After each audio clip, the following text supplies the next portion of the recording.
Hello, and welcome to The Scoop at Southern. I'm Will Peebles. We've had an exciting week here at GSU. Former First Lady Laura Bush visited campus, buildings were set ablaze, and video games were released.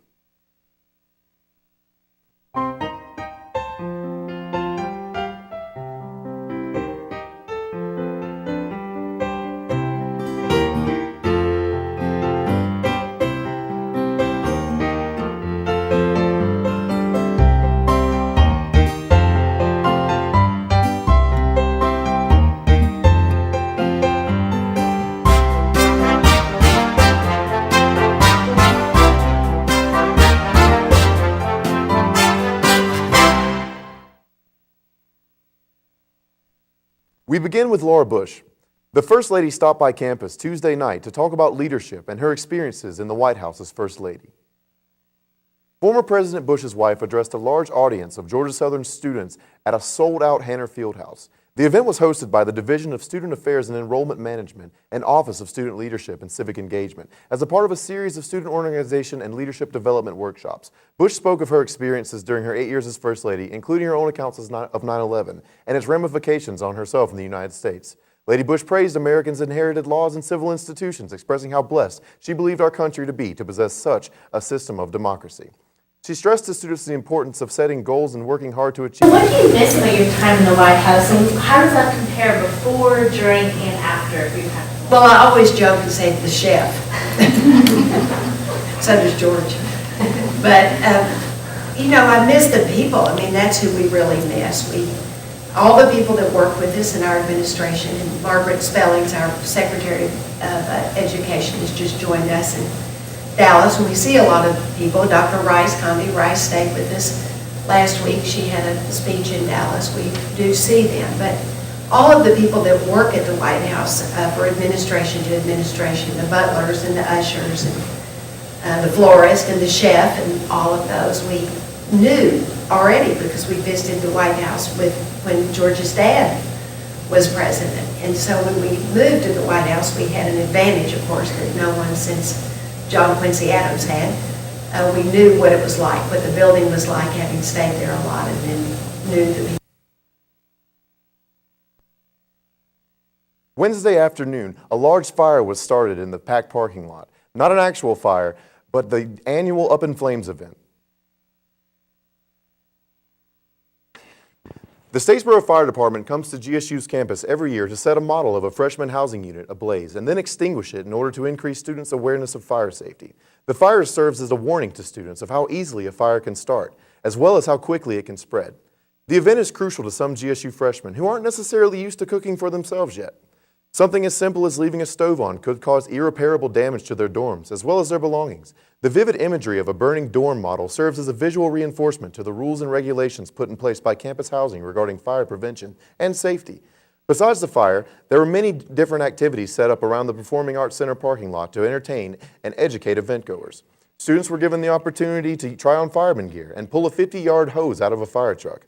In addition to the fire trucks, police cars were on the scene for students to climb into. Stations were set up throughout the event where audience members could try out fire extinguishers, spin a wheel for a chance to win a free Statesboro Fire Department t-shirt or hat. Firemen and policemen of Statesboro also spoke with students about career opportunities in fire prevention and law enforcement. Gus also made an appearance and hammed it up with students, as he always does. Since Up in Flames became an annual event, calls to the fire department from campus have decreased drastically and numbers of dorm fires have gone down. Statesboro's gamer population was up until the wee hours Tuesday morning to buy one of the most anticipated games of the year, Grand Theft Auto 5.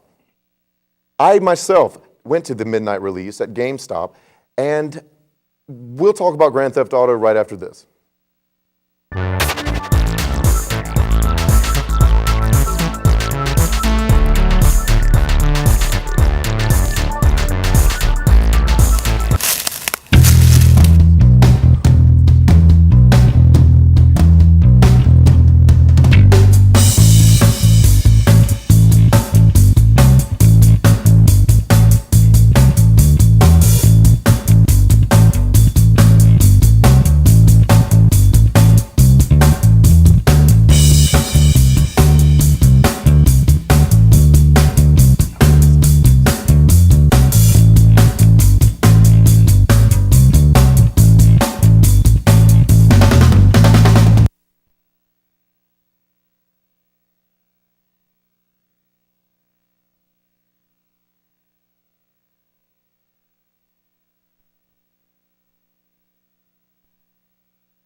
Hi, I'm here at the midnight release of Grand Theft Auto 5 at GameStop in the Statesboro Mall. There's a lot of people here. There's like probably over 400 or 500 people here. And what happens is people come up earlier in the day and they get these little tickets. Now these tickets give you a number and the numbers are divided into groups of 10. I'm in section 9 and as soon as they call section 9 at midnight, we'll get in and get out. It's the most incredible process when you see how many people are here and how fast they really get this kind of thing done at GameStop. I came by myself. I see a lot of people I know, so I'm chilling with them, eating food and just waiting for my number to get called. And I'll be good. Man, last Grand Theft I played was San Andreas. I played a little bit of GTA 4, but, you know what I'm saying, San Andreas was like the best to me, so. Well, we're promoting our Brewster's Ice Cream along with the GameStop people here, and we're happy to be here. We're oftentimes like at charitable events. We do the First Friday events in downtown Statesboro. We'll be at the football games here in Statesboro, so that's the type of thing that we do. As you can see, things behind me are still going pretty strong. I got my copy though, so I'm gonna head home and go to sleep. Grand Theft Auto has always brought about controversy because of its violent and crime-based gameplay. But GTA has also been highly praised by many critics as one of the best games in its genre. I'm here with two Georgian staff members to discuss Grand Theft Auto 5, football reporter Will Cheney and arts and entertainment editor Will Price. Guys, how are you doing tonight? Pretty good, man. Thanks for having me. That's good, that's good. So have you guys played the game? Yes, I have played the game. A friend of mine bought it, and we spent several hours the other night playing. It was very enjoyable. Yeah, I've definitely run through it quite a bit. I think the number one thing I've noticed the most about the game is the sheer size compared to past games. The map size is comparable to GTA 4, San Andreas, Red Dead Redemption combined. That's from water, ground, everything, air. The map is immense. So that brings you to a good point. What are some of the things, Cheney, that you like about Grand Theft Auto 5? What are some improvements on previous versions? Well, like Will said, just the scope of the gameplay. Where you can spend more time actually exploring through the levels than just going through the predetermined missions. And it's just visually appealing. The graphics are very sharp, and it almost looks like you're playing a feature film. It's a very gorgeous game. One thing that I particularly like is the writing and the character development in the game. Like in previous Grand Theft Auto games, it's generally just one character, cut and dry based writing. Like nothing really like stands out and just strikes you as like cinematic at all. But this one, there's 3 characters. What sort of dynamic, Price, does that really bring to the game? It gives you a storytelling aspect that you wouldn't have in other games. Like for example, like you said, most games, not just Grand Theft Auto, are told from the basis of one character. Whether it be the Elder Scrolls series, you got one character. It doesn't matter what game; it's almost always one character. This game and they're all different kind of people. You have Franklin, he's kind of like the battle-hardened kind of gangster sort of thing. He's sort of the stereotypical, almost like CJ from San Andreas. You also have I can't even remember the character's name. I'm blanking. Refresh my memory. Character's name. The other 2 characters. The other 2 characters. You have your rich ex-crime boss. He's a guy who's been through a lot. He's kind of when you're going through the heist missions, which is one of the highlights of the game, I might add. When you're going through the heist missions, he's kind of like the mega mind. I guess he puts everything together. And you have your fists, I like to call him. He's kind of the Punisher. You meet him later in the game, and he's definitely has a lot of impact on the game. I would say right now he's probably the most popular kind of new character in the game because we've seen people like the crime boss, we've seen people like CJ or like Franklin in the game before. We've never seen a guy kind of like this. He's sort of he's a wild card. He's a wild card. I think, and from that aspect, it makes the game elevate from its previous games because you could say GTA 4 or GTA 4 coming from San Andreas, definitely it moved up, but it only moved up marginally. This is more than a marginal increase. And I want to add to what he said about that. Having multiple playable characters in the game actually appeals to the gamer a lot more than people may think because when individuals play video games, they like to identify with the character they're playing as. And if they only have one character, maybe not everybody identifies to that one player. So it kind of makes it more to where more players can identify with who they're playing with, and that just makes the game more enjoyable for everyone. Yeah, and another thing that I want to talk about is just the success financially that Rockstar Games, the developer of the game, has had since the release. They spent how much money on the game? They spent roughly $265 million on the game. This should be more than any entertainment media ever, except for one movie, which is the third Pirates of the Caribbean movie. So this is kind of as much money as you can put into something like that. Wow.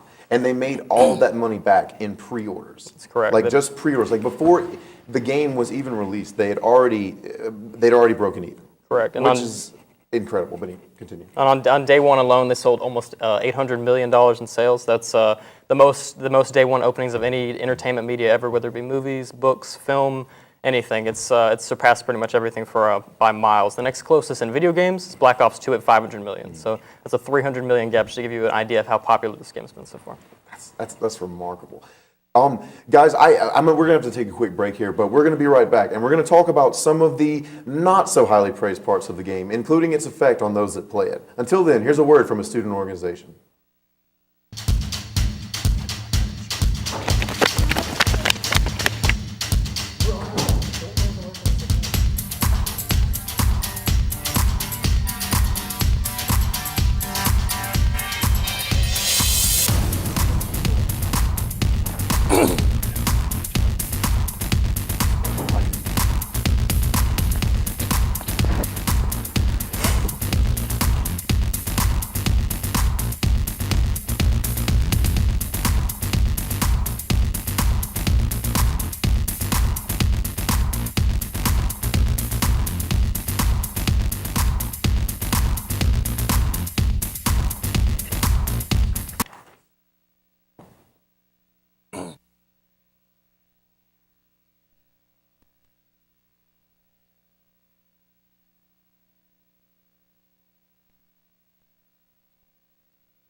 Welcome back. Before the break, we talked about some of the things that we really enjoyed about Grand Theft Auto 5. Now we're going to break into a little more heavy stuff, things that always come with these kinds of games, always come with crime-based video games. It's the controversy. Things like the ways that it affects children that play it, stuff like that. With pretty much every Grand Theft Auto release up until this point, there's been the debate of whether or not these types of games cause violence in America's youth, or youth around the world for that matter. What are your thoughts on this? Well, I do believe that the ESRB, when they stamp ratings on their game, they do take that into account. There's been plenty of times where I've been in stores where, you have to, if you're buying an M-rated game, a 17 and over video game, you have to show your ID to buy the game. And, if you don't, you have to have a parent there to buy it for you to show that they give you consent. And I think it's impossible for them to police everything, but the fact that they make it to where you have to go through those different obstacles to get those games, it really shows that they're trying to stifle it a little bit. Right. I think this is one of the kind of the key things to remember is with games like this, I think preventative, if you're talking about children, at least preventative, kind of, I guess you could almost call it medication for this problem, because it is a problem when you have like 9, 10, 13-year-olds playing a game that is this graphic. We're talking about a game that has torture scenes, sex scenes. You can go to strip clubs, things that should not be allowed, like things that kids should not see. So I think preventative kind of measure is what you want to take from this. And as far as people playing this game who are of age, mature up, I think in video games, violence does not beget violence. And what I mean by that is a lot of research has been done, and like people trying to figure out whether, shooting someone in a video game, is that going to make me want to, who knows what I will do after that. But time and time again, it's proven that there's no direct correlation. So I think that's one thing to remember when we're talking about games like this. If you want to kind of prevent the secondary side effects that come along with games like this, you just talk to, there needs to be more communication between rating companies, games, parents, kids. It can't be a one-way street, basically.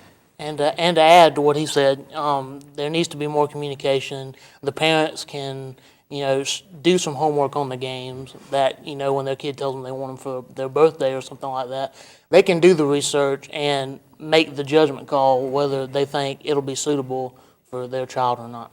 Do you think that parents really have a grasp on what M for mature means? Because, like you said, it has gore and violence and sex and nudity and drug, like pretty much like it runs the gambit as far as like rated M for mature all the things that it can be. Do parents really have a grasp on that? Like, is that something that's broadcasted as loudly as it needs to be? That's a good question. I think with the rise of games like Grand Theft Auto San Andreas and Grand Theft Auto 3 when they first were coming out, I would say those are two of the most heavily criticized games for exactly what you're talking about. And it was even more in the media back then because we had never seen games like this, right? We had never seen games where I could drive down to a strip club or something, go do inappropriate things on a minute-by-minute basis. It was brand new, and now that it's not quite as novel, I don't think it's quite as sharp, the criticism, but it's still there. Like, for example, this is a review, this is a quote from an attorney from Florida that he's saying the Grand Theft Auto 5 series, the Grand Theft Auto series, the gravest assault upon children in the United States since the polio epidemic. Since polio. Since polio. Like, Polio was pretty bad. This is how serious people take this game, or take video game violence in general. So I think a lot of people who do play video games and they don't believe, that I'm going to become violent from playing a video game, they're going to kind of dismiss arguments like this. Right. But this is how serious people take it. Yeah. Before the break, we mentioned the huge realistic open world of Grand Theft Auto. And with that huge realistic open world comes very realistic violence. Now, do you think that in games such as I'd say like Halo 3, stuff like that, games where it's clearly fantasy, it's absolutely written on it that it's fantasy violence, and it's completely different from Grand Theft Auto, where it's very real, it's very gritty, it's very raw. And that's the kind of thing that I feel like really makes it makes people think that the games could do damage to a young child like that. Like there's a torture scene. Like the torture scene, you have a car battery and pliers and all that, and it's crazy. But yeah. So what else about the game is really what draws the controversy? Like besides all that, what really just brings Grand Theft Auto together? Is it what makes the game? That's what I'm getting at. It's really what makes the game, Will. The whole premise of the game is stealing cars, hence the title Grand Theft Auto, and just being able to do things that you wouldn't be able to do. Not that, people would want, most people would not want to do those things, but it's really, it brings to the mind to the person that they can do something that they normally wouldn't do. Right. For any kind of video game, you go to Madden, like football games or sports games that people go play because they can't play in the NFL or play professionally, but they can go do something that they can't normally do, and it doesn't affect them in real life afterwards. I'd like to thank you guys both so much for coming on. It's been really great. I really appreciate the discussion and you just coming on and being the great guys you are. Thank you so much, Will Price and Will Chaney, guys. I'm afraid we're out of time for this week, my friends. Thanks for tuning in, and be sure to check back next week for your campus news. From all of us here at Student Media, have a good week, Eagle Nation.